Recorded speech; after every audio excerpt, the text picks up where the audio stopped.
Hello, सभी को नमस्कार। क्या हाल चाल है सभी थानेदारों? हाँ जी, कैसी फीलिंग आ रही है आपको? अच्छी फीलिंग आ रही थानेदार बनने के लिए? सबसे पहले तो आप सभी को थानेदार बनने की अग्रिम शुभकामनाएं कि आप सभी थानेदार बने और अपने सपने को साकार करें। अपनी कल्चर की आज पहली क्लास है। कितने दिन हो गए आपको पढ़ते हुए बैच को? 2-3 महीने हो गए ना? फिर सही है। कौन कौन से विषय चल रहे हैं अभी? राजस्थान की हिस्ट्री, हिंदी और मैथ हो गई, वर्ल्ड ज्योग्राफी भी हो गई। चलो बहुत बढ़िया। तो आज अपना अभी कौन सी क्लास है आपको पता है? आर्ट एंड कल्चर की क्लास। तो विषय रहने वाला है अपना कला एवं संस्कृति। और पहले तो मैं आपको कल्चर से संबंधित ही बातें पूछ लेता हूँ। कल्चर होता क्या है, क्या होता है? आर्ट एंड कल्चर क्या होता है, किसे कहते हैं अपने कला एवं संस्कृति? और थानेदारों इंटरव्यू भी तो होगा, कुछ तो पूछेंगे तुमसे, कल्चर क्या होता है? अच्छा, पिछले जितने भी अभी सब इंस्पेक्टर के बैच बने हैं पिछले 1.5 साल में, उसमें एक बैच को छोड़ के बाकी सारे बैचों में कल्चर में नहीं पढ़ाई है। चाहे B14 हो, 15 हो, फिर B1 को छोड़ दो, फिर 2, 3, 4 और ये तुम्हारा 5, सारे सब इंस्पेक्टर के बैच में नहीं पढ़ाए हैं कल्चर के। और सब इंस्पेक्टर का मुझे थोड़ा सा विशेष अनुभव भी है। विशेष अनुभव इसलिए है क्योंकि पिछली वाली भर्ती का एग्जाम मैंने खुद ने दिया था। और मेरा क्या, फिजिकल के अंदर लॉन्ग जंप में एक तो फाउल हो गया था और एक रनिंग के अंदर जो है वो 25 नंबर ही मिले थे, तो मेरा इंटरव्यू कॉल नहीं हो पाया था।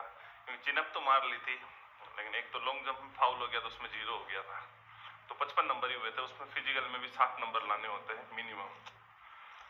और पिछली वाली भर्ती में काफी बड़ा जो भी घोटाला भी हुआ, तो उसके आज जो भी है फैसला भी आने वाला है। आज जो भी होएगा, अगर रद्द हो जाती है तो कम से कम 1300-1400 पदों पे वापस भर्ती आएगी। और मुझे लगता है राजस्थान में सबसे आसान कोई नौकरी लगने वाली भर्ती है तो वो थानेदार की है, सबसे सरल है। राजस्थान पुलिस कांस्टेबल के अंदर, इसके अंदर जो होती है ना भर्तियां, इसके अंदर तो क्या कि बहुत ज्यादा भीड़ रहती है और उससे सरल पेपर होता है, उससे आसान होता है, उससे बढ़िया तरीके से अगर आप 6 महीने पे बढ़िया रिवीजन कर लेते हो, अच्छी मेहनत कर लेते हो, तो आप थानेदार बनने से आपको कोई नहीं रोक सकता है। केवल और केवल 6 महीने आपको अच्छी खासी मेहनत करनी होती है, उसमें पूर्ण समर्पण देना होता है, जिसके लिए कम से कम आपको, अगर मैं कहूँ कि कम से कम 10 से 12 घंटे पढ़ना है, तो इसमें कोई अतिशयोक्ति नहीं है, इतना आपको पढ़ना होता है। क्योंकि लंबा चौड़ा RS प्री का पूरा सिलेबस तो है ही, हिंदी पूरी है ही। तो हिंदी में बाकी जैसे टॉपिक्स हैं उनके अंदर तो हम आराम से कवर कर लेते हैं, समझने वाले टॉपिक हैं। लेकिन लगभग हिंदी का 40% वेटेज जो पीछे वाले टॉपिक हैं, शब्दावलियाँ, अनेकार्थक शब्द, विलोम शब्द, मुहावरे, और 10 सवाल तो सीधे सीधे पारिभाषिक शब्दावलियों के होते हैं। मतलब आप समझ सकते हो कि उसका बहुत बड़ा वेटेज है। उसको आप जितना आप बेहतरीन करोगे उतना आपका सिलेक्शन के चांस बढ़ेंगे।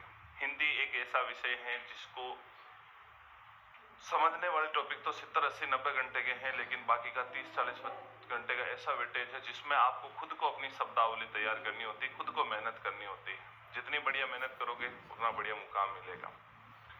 हालांकि तुम्हें पहले से बता दिया होगा, कोचिंग के 3 नियम है, वो तीनों नियमों का पालन सबको करना अनिवार्य है।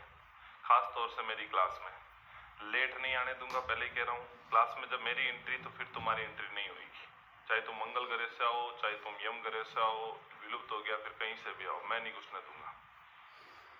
क्लास कोई सी भी हो, किसी भी सब्जेक्ट की हो, समझ में आए नहीं आए, क्लास 100% अटेंड करनी है, तभी आपका सिलेक्शन होएगा, वरना नहीं होएगा। दूसरी चीज, टेस्ट 100% देने हैं, किसी भी टेस्ट को किसी भी परिस्थिति में छोड़ना नहीं है। जितने टेस्ट दोगे उतना आपका मूल्यांकन होएगा, आपकी तैयारी और बेहतरीन होएगी। और जो तीसरी सबसे महत्वपूर्ण चीज है, स्व अध्याय। आपको खुद सेल्फ स्टडी करनी ही होगी, कोचिंग से किसी का सिलेक्शन नहीं होता है। आप खुद जितना अच्छे से सेल्फ स्टडी करोगे, आप जितना घर पे जाके पढ़ोगे, तब जाकर के आपका सिलेक्शन होएगा। बहुत बड़ी पोस्ट है, बहुत बड़ा रुतबा है, बहुत तवज्जो है, समाज में बहुत इज्जत है थानेदार की, तो उसके लिए फिर मेहनत भी आपको वैसी ही करनी पड़ेगी। मौज मस्ती एंजॉय सब छोड़ छाड़ के आपको जबरदस्त तरीके से आपको अपने डायरेक्शन में लगना है, आपको अच्छे से मेहनत करनी है। तभी मैंने आते ही आपको कहा कि आप सबको थानेदार बनने की अग्रिम शुभकामनाएं, तो वो अग्रिम शुभकामनाएं तभी सफल होएगी। बैच खूब पढ़ते हैं, खूब बनाते हैं, ऑनलाइन भी इतने बच्चे कोर्स खरीदते हैं, ऑनलाइन भी इतने सारे बच्चे पढ़ते हैं, ऑफलाइन तो खैर पढ़ते ही हैं। तो पोस्टें तो वही 1000, 1200, 1300 आएगी। अगर ये रद्द होती थी, नहीं होती है तो 400, 500 पोस्टें आएगी। और बच्चे तैयारी करने वाले, आपको पता है पिछली बार लगभग 7 लाख फॉर्म आए थे, 4 लाख जने परीक्षा देने बैठे थे। इस बार 11-12 लाख फॉर्म आ जाएंगे, 7-8 लाख जने परीक्षा देने के लिए बैठेंगे। हर साल कंपटीशन बढ़ता है। मेरे तो खैर 294 नंबर थे, 294 नंबर में वैसे भी मेरा फाइनली सिलेक्शन नहीं होता, अगर मेरा फिजिकल हो भी जाता तो भी। तो कम से कम आपको थानेदार बनने के लिए 400 में से ये मान के चलिए आपको 330-340 नंबर के आसपास स्कोर करना है। उसके लिए आपका जीके भी बहुत स्ट्रांग होना चाहिए, करंट अफेयर्स भी बहुत मजबूत होनी चाहिए। कुल मिलाकर के अपने आप को पूरा तपा देना है, अपने आप का पूर्ण लगा देना है, अपना 100% देना है। फिर विधाता के ऊपर है वो क्या करते हैं। अपनी तरफ से कोई कमी नहीं छोड़नी है। और आप मेरी बस एक बात का जरूर ध्यान रखना, जब तक तुम थानेदार की तैयारी करो, जीवन में कुछ मोड़ आएंगे जो डिस्टर्ब करेंगे, बस आपको डिस्टर्ब नहीं होना है और टेस्ट पूरे के पूरे देने हैं। जितने टेस्ट दोगे उतना आपको मजा आएगा, उतना आपको पता चलेगा कि मेरा कौन सा टॉपिक कितना कवर हो रहा है, कौन सा टॉपिक नहीं हो रहा है।